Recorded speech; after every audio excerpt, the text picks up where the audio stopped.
pessoal do quarto ano, tudo bem? Vamos começar a nossa aula de número 8 hoje. Professora Ana Paula e professora Sirlene. Qual será o nosso conteúdo hoje, professora? Hoje nós vamos trabalhar com a multiplicação. Hoje a gente vai conhecer a multiplicação. Nós já trabalhamos multiplicação, né? Sim. Mas a multiplicação, assim como todas as outras operações em matemática, tem várias ideias. Depende do problema, depende do contexto, né? Isso. E hoje a gente vai aprender uma outra forma de fazer a multiplicação. Raciocínio multiplicativo, que vocês estão vendo ali na tela, trata-se disso, os modos como a gente pensa essa multiplicação. Certo? Então vamos lá. Para começar, vamos precisar de alguns materiais. O teu material de uso pessoal, caderno, folha para anotações, lápis, borracha. É aquele material que o aluno já vem utilizando em todas as aulas. Prepara o teu espaço ali. E mais uma coisinha, lembra da reta que nós utilizamos, a reta numérica, na última aula? Você construiu a sua reta numérica até para fazer a atividade, né? Uhum. Então, a gente vai usar essa reta hoje de novo, tá bom? Se tá aí no teu caderninho, deixa ela pronta, à mão também, para consultar. Joia? Um minutinho para separar o material, vamos lá.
Prontos? Material à mão? Vamos começar. Vamos lá, vamos começar a nossa aula de hoje. Então, começamos, como sempre, aí relembrando um pouquinho das últimas aulas. Trabalhamos com medidas de comprimento, com medidas de capacidade. Uma observação. Percebam ali na tela que ficou em verdinho ali alguns símbolos que representam aquelas unidades de medida. O metro, representado pelo símbolo M, centímetro pelo símbolo cm e da mesma forma para as medidas de capacidade. L para litro, ml para mililitro. O ml pode ser representado tanto com o L maiúsculo como com o L minúsculo.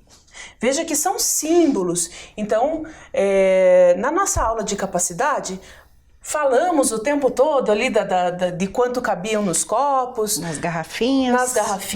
Na garrafa de 1 litro. E por vezes a professora falou algo como, são 200 ml.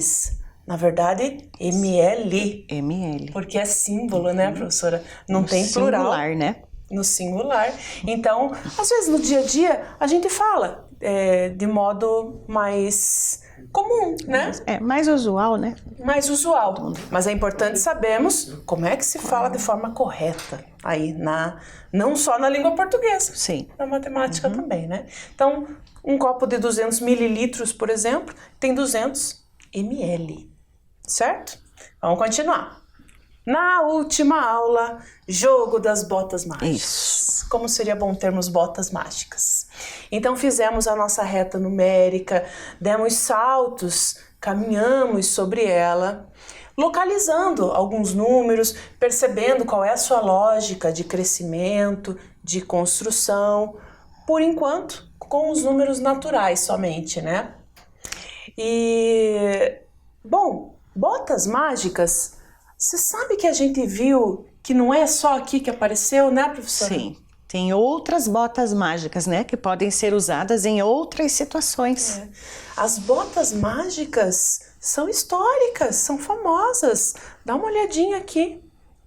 Essas botas mágicas são inspiradas nas botas de 7 léguas. Botas de 7 léguas é um elemento do folclore europeu. Então ela está presente em muitas histórias. E geralmente nessas histórias, diz que quem calçar essas botas caminhará a distância de 7 léguas a cada passo que der. Normalmente aparecem aí na história por um personagem mágico, né, que apresenta essa bota para o protagonista. Quem que é o protagonista? Vamos ajudar o pessoal a lembrar, professora? Vamos lá. Nesta aula de hoje, nosso protagonista é o Pequeno Polegar. Mas espere, vamos contar ainda. É bem isso, o protagonista é o personagem principal, né? Então essas botas aparecem em várias histórias, normalmente dessa forma, para ajudar a fazer uma tarefa muito importante, como vamos fazer hoje também, né? E hoje vai ser um pouquinho diferente da aula anterior, né? Hoje a nossa bota faz algumas magias diferentes do que ela fez na aula anterior. Vamos conhecer, afinal, a bota de 7 léguas, né? Há de ter algo de diferente. Bem, então, uma das histórias em que aparece essas botas mágicas é a do Pequeno Polegar. Sim. Nós trouxemos aqui uma das versões, são muitas. Isso. Né? Para que vocês conheçam um pouquinho dessa história. Vamos lá? Essa versão ela foi escrita, né, por Charles Perrault, que é um autor francês. Esse mesmo autor, ele escreveu vários livros, né? Entre eles, ele tem A Bela Adormecida, né, Chapeuzinho Vermelho. Então, esse autor que nós trouxemos hoje para contar um pouquinho da história do Pequeno Polegar. Histórias que todo mundo conhece, Histórias né? que todo mundo conhece. Será que conhecem a do Pequeno Polegar também? Não sei, vamos ver? Vamos acompanhar ali na nossa tela? O Pequeno Polegar. Era uma vez um menino tão pequenino que os pais deram-lhe o nome de Pequeno Polegar. Ele era o mais ágil dos filhos de um pobre lenhador. Pequeno de tamanho, mas com uma enorme inteligência. Um dia, foram todos à floresta apanhar lenha e perderam-se. Ao cair da noite, viram uma casa com luz e dirigiram-se para lá. Abriu-lhes a porta a mulher de um ogre, que lhes disse: entrem, mas se o ogre vos encontrar, come-vos. O ogre tinha chegado e viu os meninos instalados na cama. Quase que os comia, mas a mulher convence-o a comê-los só no dia seguinte. O Pequeno Polegar, que fingia estar dormindo, ouviu a conversa toda e fugiu com os seus irmãos e as botas mágicas do ogre, e foi entregá-las ao rei. O rei, como recompensa, deu-lhes um saco com moedas de ouro. Os meninos foram para casa e os pais ficaram muito felizes e nunca mais passaram fome. Muito bem. Gostaram da nossa historinha do Pequeno Polegar? Uma historinha, uma versão curtinha, né? Mas já dá para ter uma ideia aí do que se passou um pouquinho com o Pequeno Polegar. Agora eu fiquei em dúvida com relação a uma palavra que apareceu ali na história, ogre. É um personagem muito antigo, né? A história nossa, ela é muito antiga, ela data lá de 1600 e pouco, né? Então, na antiguidade, pode ser que até tivesse o ogre, né? E possivelmente se aproxime do ogro, né? Isso. As palavras acabam mudando também Acaba um pouco mudando, né? com o tempo. Muito bem. E na história, o Pequeno Polegar pega essas botas mágicas e por meio delas é que ele consegue superar aí e chegar feliz ao final da história. Né? Porque ele recebeu uma recompensa no final da história, né? Muito então bem. vamos lá, vamos continuar? Vamos continuar. Bom, como seria... Lembra que na aula passada a gente fez o jogo das botas mágicas, né? Então a gente sorteava um número que representava quantos pulos daríamos e outro número Que representava o tamanho desse pulo, né? Tamanho, que poderia ser um pulinho curto. Ou um pulo Bem maior. bom. A professora Silene deu pulinhos curtos, De por 1, exemplo. né? E a professora Ana deu pulos de tamanho 6. Por isso ela ganhou o jogo naquele momento. Então, como seria esse jogo com as botas de 7 léguas? Vamos ver? Vamos olhar lá na tela? Olha lá. Então nós teríamos o primeiro número, que te daria a quantidade de pulos a serem dados, 2. O segundo número é fixo, é sempre 7. Sim, porque a bota é de 7 léguas. É de 7 léguas. Então, se ele tivesse que dar 2 pulos de 7 léguas cada um, como é que ficaria? Vejam ali. O primeiro pulo, já do 0, partiria para o 7, tamanho 7 léguas.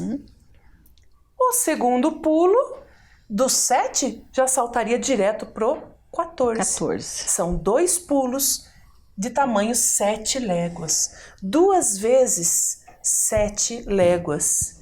E aí é que entra o raciocínio da multiplicação, né? Porque como a gente pode somar 7 léguas e outras 7 léguas, também pode multiplicar, né, professora? Tem outras possibilidades de Isso é muito bacana resolver, na matemática. Né? Vários caminhos para se chegar ao mesmo resultado, né? 2 vezes 7, portanto, é a representação na forma da multiplicação para essa situação. Rimou. Rimou. Vamos lá. Ainda com essas botas de 7 léguas. Então, eram 2 pulos de 7 léguas, 2 vezes o 7. Que deu 14. Que deu 14. E se fossem 3 pulos? Então, seria 3 pulos de tamanho 7 léguas. 7 léguas. Seria 3 vezes o 7, que daria 21. Que daria 21. E se fossem 10 pulos? Seriam 10 pulos de 7 léguas. Exatamente. Seria, então, numa representação dessa multiplicação, seria 10 vezes o 7, que deu 70. Que deu 70. Entenderam o raciocínio? E a representação por meio da multiplicação? Há uma curiosidade. Era isso que eu ia te perguntar, porque a gente estava falando de léguas. O que é uma légua? Que tamanho que tem uma légua? Porque a gente viu na aula anterior, na nossa régua, o tamanho dos centímetros, né? Qual era o tamanho de 1 centímetro? Quantos centímetros tinha em 1 metro? Mas em uma légua. Légua. Qual é o tamanho dela? A légua é uma unidade de medida, mas que não faz parte do nosso sistema mais usual, né? Muita gente talvez até não conheça, nunca tenha ouvido falar. A légua, ela equivale, ela tem ali mais ou menos 4.830 metros. É muito grande. Imagina o tamanho desse pulo. Por isso que essa bota tem que ser mágica. Você já pensou como era rápido?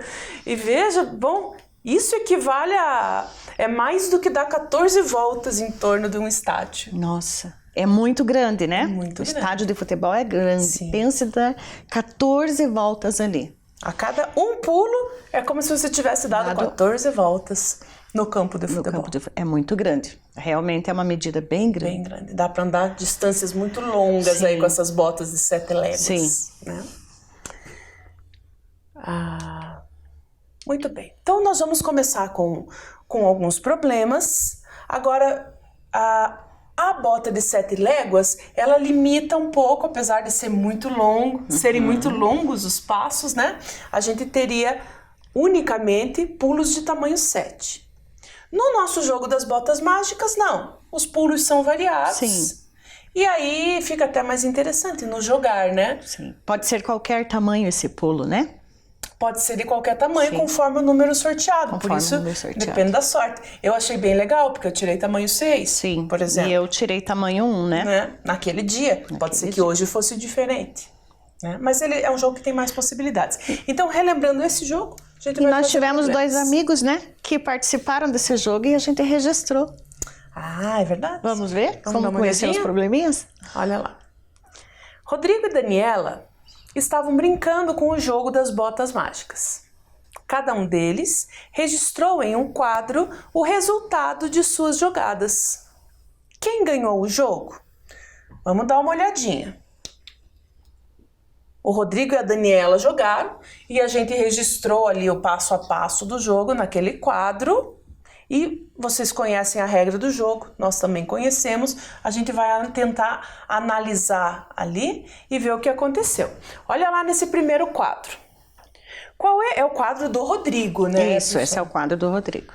Qual é a distância dos pulos marcados pelas botas mágicas do Rodrigo? Fizeram ao todo 3 jogadas, é isso? Sim, 3 jogadas. 3 jogadas, olha lá. Na primeira jogada, o Rodrigo tirou 1 no número de pulos. Isso. Deu um único pulo. De comprimento, 6. De tamanho 6. Um pulo de tamanho 6 significa que ele avançou na reta quantos? 6. Quantos passos? 6 passos. Tá lá. Na segunda jogada, ele tirou 5 pulos, já um número bem maior de pulos, de tamanho 3. Pulos um pouco mais curtos, né? 5 pulos de tamanho 3. Um pulo de tamanho 3, mais um pulo de tamanho 3, mais um pulo de tamanho 3, mais um pulo, mais um pulo. 5 pulos de tamanho 3. Quanto será que dá? Se a gente somar esses 5 pulos, a gente vai ter 15. 15. 3, 6, 9, 9, 12, 12, 15. 15. Vamos ver. Ah, olha lá. 15 pulos mesmo. Veja que esse raciocínio que a gente está fazendo é exatamente o raciocínio da multiplicação. Sim. Então tínhamos lá um pulo de tamanho 6, uma vez o 6. O 6. Isso é comum aparecer na matemática, registros mais objetivos, para que não precise escrever tudo. É importante, são registros bem práticos, né, professora? Mas é importante que a gente saiba o que eles significam, né? Aquele 5 vezes 3 ali, por exemplo, significa o quê? 5 pulos de tamanho 3. De tamanho 3. Nessa situação, significam 5 pulos de tamanho 3. Na terceira jogada, como é que o Rodrigo foi? Vamos ver. 4 pulos de tamanho 2, ou seja, 2, 4, 6, 8. 8. 4 pulos, sendo que a cada pulo ele avançou 2 passos. 8, certinho. Sim. Multiplicação que representa essa situação, professora? 4 vezes 2 é igual a 8. 4 vezes 2. Certo? São os modos de registro. É como se fosse uma linguagem nova e que a gente vai aprendendo seus símbolos, suas regras e vai representando, escrevendo aquela realidade de um outro jeito. E se a gente observar, né, professora Ana, no primeiro número, ele vai indicar sempre a quantidade que o segundo número vai estar sendo representado. Então, 4 vezes o 2, então seria o 2, mais 2, mais 2 e mais 2. Isso, 2 então, aparecendo 4 vezes. Né? E assim, os demais números também vai acontecer a mesma coisa. A leitura dessa expressão matemática que é importante, né? 5 vezes o 3. 3 uma vez, 3 mais uma vez, o 3 mais uma vez, enfim, o 3 5 vezes. Né?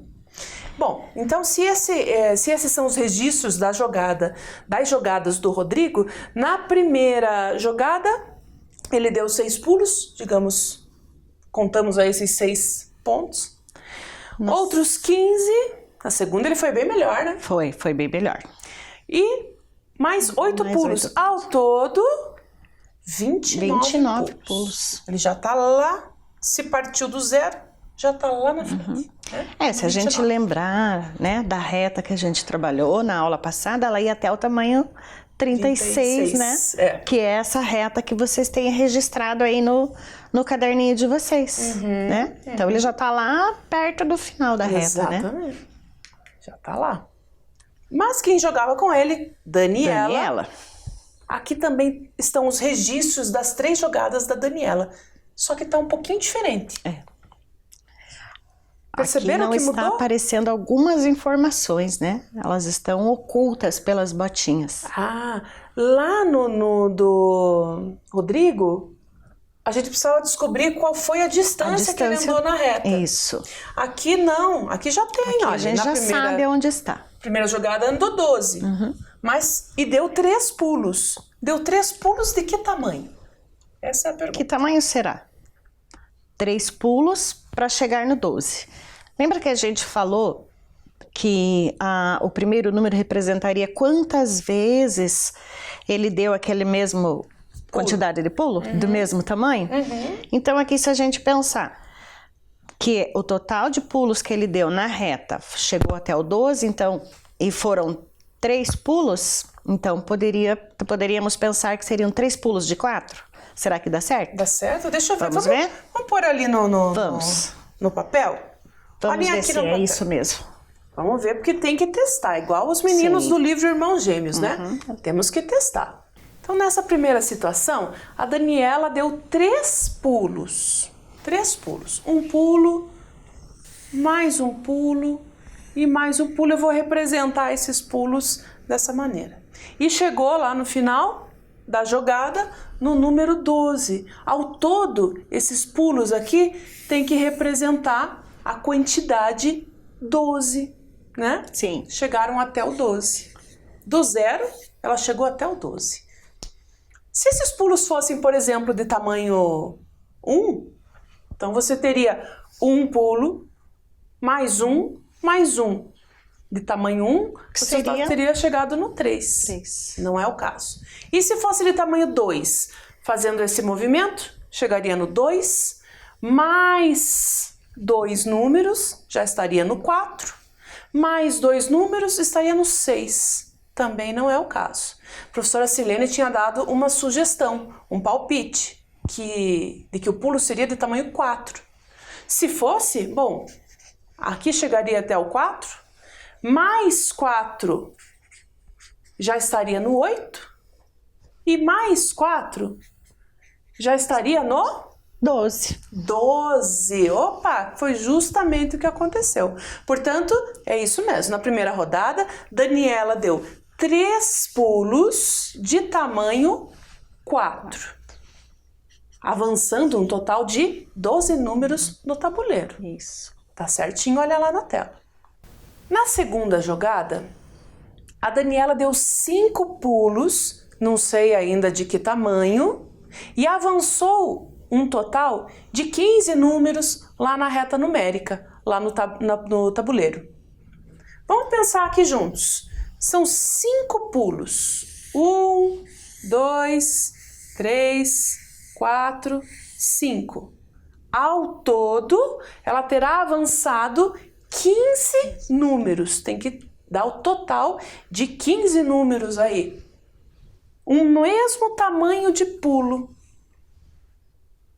Se fosse, por exemplo, de tamanho 2. Então, aqui eu teria 2, mais 2, 4, mais 2, 6, com mais 2, 8 e mais 2, 10.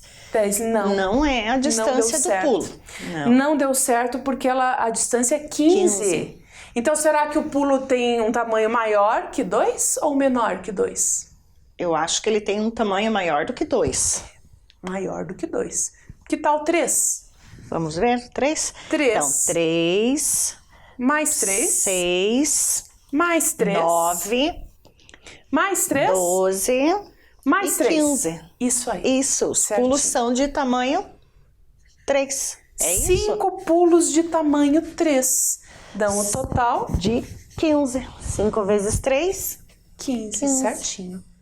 Terceira e última rodada foram 3 pulos de tamanho desconhecido, dando uma distância total aí de 9. 3 pulos que tem que totalizar 9. Voltamos aqui. Primeiro pulo, segundo pulo, terceiro pulo. O mesmo tamanho de pulo em cada um deles e o total será 9. E agora? Qual é o número, qual é o tamanho que, repetindo aqui, ó, 3 vezes, vai dar o total de 9? Será que pode ser o 2? Vamos testar. Vamos ver? 2, tamanho 2. Mais 2, 4. 4. Mais 2, 6. Não, tá longe ainda. Não é tamanho 2. Queremos o total de 9. Será que pode ser o tamanho do comprimento do pulo? Pode ser 3? Vamos ver. 3. Mais 3. 6. Mais 3. 9. Opa! 3 chegamos. pulos de tamanho 3. Vai dar 9. Faz com que ele avance 9 passos. As 9 passos. Muito bem. Legal pensar a multiplicação assim, Sim. né, professora? Muito bacana, né? De você observar. Nessa historinha é o número de pulos. Em outra situação poderia ser quantidade de carrinhos. Então, são muitas as ideias. Já vimos uma aula em que era aquela organização em quadradinhos, Sim, né? Da tabuada retangular, né? Eu lembro dessa aula. Exposição retangular. Então, muitas maneiras. Bom, então descobrimos que o comprimento do pulo na segunda jogada era 3. Assim como na terceira jogada também. Também era 3. E o total da Daniela, somando o quanto ela avançou em cada jogada, foi 36. Quem ganhou? Quem será que venceu esse jogo? Olha ali na tela. Rodrigo conseguiu um total de 29. 29. Daniela, de 36. Qual era o objetivo do jogo? Quem conseguia a maior pontuação, chegar mais longe. Mais longe na reta, no maior número. E foi a Daniela. Olha lá, primeiro lugar para a Daniela. Daniela é sortuda, como eu. Ela é muito sortuda. Bem, olha que interessante essa segunda situação. Era uma vez uma bota mágica, como essas que estão aparecendo Como a gente já no está jogo. vendo, né? Só que essa só andava e pulava para trás. Mas tinha que ser mágica mesmo, né? Para conseguir fazer isso, só andar e pular para trás. Para trás. Interessante. E eles conseguiram fazer o jogo com essa bota pulando para trás? Fizeram o jogo pulando para trás, mas como é que ia acontecer então se pulava para trás? Como é que eles iam avançar na reta? Era um movimento contrário, né? Movimento contrário, então. Já começava lá do final, lá do 36, e vinha caminhando para trás, para os números menores. Essa foi a ideia e a jogada. Vamos ver. Novamente Daniela e Rodrigo se divertiram. Hein? Se divertiram bastante com esse Daniela jogo. e Rodrigo. Oi para vocês. Eles precisavam aqui escolher 2 cartas. Aqui não foi nenhum sorteio, eles escolheram, né? Para tentar vencer o jogo da bota mágica que pulava para trás. Fazendo suas botas voltarem ao ponto de largada original lá do nosso tabuleiro, né? Então começaram lá do final, de onde era o nosso ponto de chegada, e foram voltando para trás. Olha a posição em que eles estão ali nesse momento do jogo. Vejam ali. A Daniela andando para trás, hein? Partindo da chegada, ela já andou 3. Tá na terceira Tá no casa, terceiro né? quadradinho. O Rodrigo está ali no primeiro. E essas são as cartas que eles têm à disposição para fazer essa escolha. Em amarelo, as cartas que determinam quantos pulos darão. Será que Daniela escolheria dar 2 pulos ou 4 pulos? Em azul, as cartas que determinam de que tamanho serão esses pulos. Se eu fosse a Daniela, eu ia escolher os números maiores de cada uma das 2 possibilidades que eu tenho ali. Veja, aí entra a questão de estratégia, né? Sim. Ele tem compreendido o jogo e usar essa compreensão a seu favor. De saber que eu ia pular mais, né? Então, quer dizer que eu iria mais longe nessa reta, né? Eu caminharia mais rápido nessa Isso. Ia querer pular mais vezes. Sim. E com dar pulos mais longos. Mais longos. Né? Então, olha lá o que a Daniela fez. O que ela escolheu. 1, 2, 3, 4. 4 passos. Ela escolheu 4 pulos. 4 pulos. De que tamanho? De tamanho 2. Vamos ver se é? Quais as Era cartinhas tamanho dela? 1 ou tamanho 2 as Sim. opções nas cartinhas azuis, né? De tamanho 2. E tá as marquinhas, né? Dentro ali de cada pulo, tá lá as marquinhas da bota. São 2 passinhos. Sim. Né? E o Rodrigo, olha lá o que ele escolheu. Opa, ele deu 3 pulos. De que tamanho? De tamanho 4, né? É o que está as marquinhas. De tamanho 4. São 4 vezes que aparece o parzinho de pegadas do Rodrigo. E quem chegou mais longe, quem venceu? O Rodrigo. O Rodrigo. Que passou lá do ponto de largada. Passou pela largada, deu um tchauzinho e foi embora comemorar. Escolheu as cartinhas 3 e 4. Portanto, representando por meio da multiplicação, Daniela deu 4 pulos de comprimento 2 passos. Dando 4 pulos de comprimento 2, fazendo 4 vezes o 2, os 2 pulos. É 8. Avançou 8. Já o Rodrigo deu 3 pulos de comprimento 4. 3 vezes o 4. Que deu 12. 12. Se contar as pegadinhas, também 4 vai dar 12. Mais 4, mais 4, vai ver que vai dar 12. O 12. Continuando as multiplicações. Um outro contexto agora, né, professora? Sim. Em uma caixa há 12 lápis de cor. Quantos lápis há em 3 caixas iguais a essa?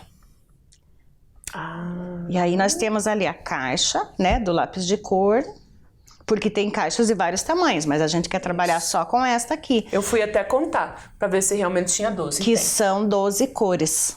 Como será que nós podemos resolver essa situação? Em uma caixa tem 12 lápis. Ele está perguntando quantos lápis teriam em 3 caixas iguais a essa. Claro, a gente sempre tem a opção, né, professora Sirlene, de fazer a contagem. Sim, de pegar os lápis, né, e ir contando. O que a gente vai conversar agora é uma possibilidade de chegar a esse resultado sem contá-los um a um, certo? Então veja. Se nós multiplicarmos essa caixa, em vez de uma ser 2, então vai ser 2 caixas. Multiplicando também ou contando esses 12 lápis de 2 caixas, nós vamos ter 24 lápis. Mas a questão do problema é em 3 caixas, qual é a quantidade de lápis? Então, o que nós vamos fazer? Então, vamos multiplicar, então, em vez de uma caixa, vamos passar para 3. 3 caixas. Né? E aí, o 12, também vou contar 3 vezes esse 12. Então, 12... Contar 3 vezes não é o mesmo de calcular o triplo? É a mesma coisa, exatamente. O triplo. Então, 3 vezes essa quantidade de caixas... Dá o triplo de 3 vezes ali o número 12, que vai dar... 36? 36. É a mesma coisa que o triplo, ou 3 vezes a quantidade de lápis. Isso mesmo. Quando nós consideramos 2 caixas de lápis de cor, nós trabalhamos com a ideia do dobro.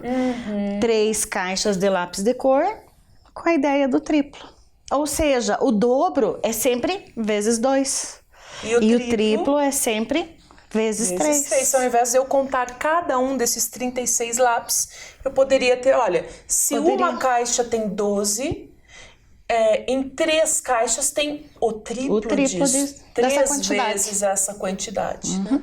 Então, ali na tela, a gente tem uma representação desse pensamento aí que a gente chama de proporcional, onde uma caixa continha 12 lápis. O dobro disso vai conter o dobro de 12 lápis. O triplo disso vai conter o triplo. Tudo que acontecer com uma das quantidades, por exemplo, a quantidade de caixas, também tem que acontecer com a outra, com a quantidade de lápis. Essa é a organização que representa esse pensamento aí. Bom, se tivéssemos então 4 caixas de lápis, a quantidade de caixas sendo multiplicada por 4, o mesmo aconteceria com a quantidade de lápis.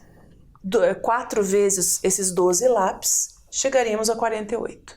E assim por diante, por 8, por 10, qualquer que seja o número. O número que multiplicar a quantidade de caixas, multiplica também a de lápis, certo? Mas isso é uma organização que eles vão aprender, tem uma longa caminhada de aprendizado. Caso seja a primeira vez que você esteja vendo essa forma de representar o pensamento, né, do multiplicativo, fique tranquilo, porque você ainda vai ver isso várias vezes em várias situações. Sim. Olha, vocês sabiam que esse era mais ou menos o caminho aí de pensamento que os antigos egípcios usavam para multiplicar? Sabia, professora? Então eu fiquei conhecendo essa história hoje e eu gostei muito, quero conhecer mais, quero aprender mais sobre isso. Sim. Claro que eles usavam símbolos diferentes, mas o raciocínio era mais ou menos esse aqui. Olha lá. Bom, não são caixas de lápis de cor. Sim. Possivelmente não existia. Até naquela época não existia, naquela né? época. A gente só colocou aqui para continuar a ideia do nosso problema, né? E para mostrar, a partir desse nosso problema, como é que se daria o pensamento lá dessa multiplicação egípcia. Aprenda bem direitinho para depois explicar, né? Em casa, quando voltarem as aulas, para os amigos. Olha lá. Uma caixa, 12 lápis. O dobro disso, o dobro do número de caixas, dá o dobro 24 do lápis, número que de é o lápis. dobro do número de lápis. Dobra-se novamente. Novamente o dobro de 2 caixas, É 4. 4 caixas. O dobro de 24 lápis, 48 lápis. 48 lápis. Novamente dobra-se. O dobro de 4 É 8. e o dobro de 48. É 96. Veja que às vezes a gente tem não lembra algumas tabuadas, né? Mas dobro é uma coisa que a gente usa tanto e às vezes é mais fácil. Só com esse cálculo de dobros, eles conseguiam fazer as multiplicações. Para fazer a multiplicação de 10 vezes o 12, por exemplo, eles faziam o seguinte, ó. Já fizeram o dobro de 1, o dobro de 2, o dobro de 4, o dobro de 8. Agora eles faziam o seguinte. Bom, se eu sei quanto é 2 vezes o 24, 2 vezes o 12, né? Porque aqui que dá o resultado 24. E sei quanto é 8 vezes o 12, é o resultado 96, eu vou pegar esses dois resultados e somar. É assim que eles faziam. E 24 mais 96 dá o 120.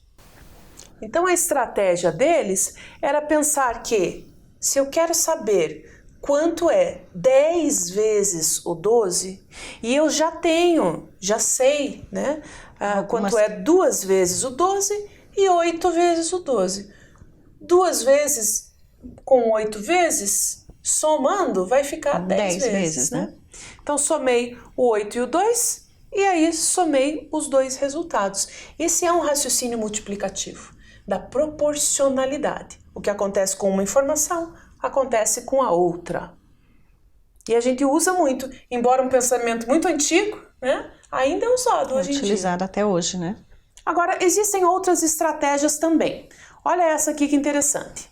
12 vezes o 4. Bom, assim como os egípcios faziam ali na estratégia deles, é o mesmo que 12 é o mesmo que 10 mais 2. Isso aí está multiplicando por 4.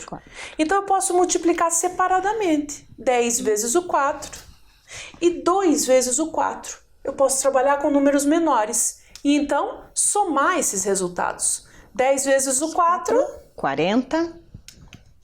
E 2 vezes o 4... É 8, né? É 8. Juntando somando, os dois, 48. 48.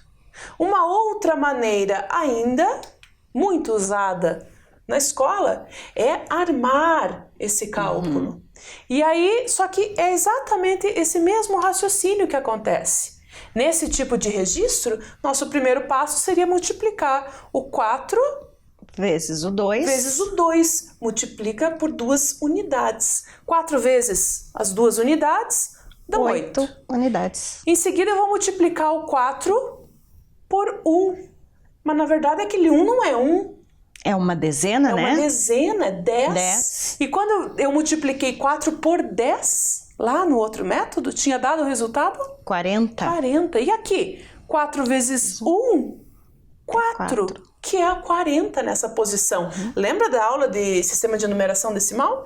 Dá o mesmo resultado. Esse registro armadinho é um resumo daquele tipo de pensamento, ok? Então vamos lá agora, é o momento da nossa anotação.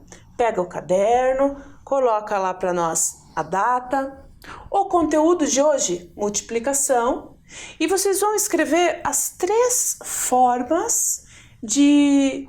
Não são só essas que existem, né? Tem outras, né? Exato, são as 3 que vimos hoje. Essas 3 maneiras de representar a mesma multiplicação. Ela foi representada dessa forma, pelo raciocínio proporcional. Também foi representada dessa forma, decompondo, separando ali as partes do número, né? 12. E também foi representada dessa forma, de um jeito mais econômico, vamos dizer assim, né, professora? É importante que você registre cada uma delas, separadinho aí no seu caderno, tá bom? 2 minutinhos, vamos lá.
Anotamos lá? Tudo certinho?